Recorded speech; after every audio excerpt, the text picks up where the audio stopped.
And then we started the whole process of preparing our franchise disclosure documents and working on the systems and the manuals. What were the results at the next store that you opened in Tampa? Was Similar.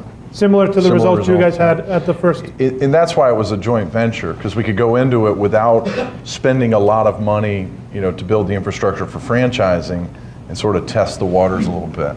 So it was really a second corporate store where we could test feasibility, because we knew we could do it, but could somebody else do it? Was it a good enough, was it a solid enough business model that anybody else could do what we'd achieved? And Rick was a great help. I mean, if any of you are looking to do this, make sure you find somebody that can mentor you through the whole franchise process, because Rick had placed over 900 people in franchises in his career.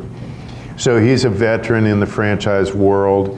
The attorney background helped us a lot on what we needed to do. We hired local attorneys as well, but it really helped out a lot. So how many franchisees do you first have to prove that your concept is something that you could scale out? Because that's a big thing. Yeah, if it doesn't take hold. Rick told us if after your 6th or 7th franchise open, if they're not repeatable, if they're not all doing about the same thing, profitable, and if they're not happy, shut it down and walk away. Mm-hmm. And he said, I don't care what you have invested, just shut it down and walk away. Mm-hmm. And that's easy for somebody that doesn't have any skin in the game. When you're sitting on your savings in this project and somebody says, oh, well, just walk away, it's not that easy.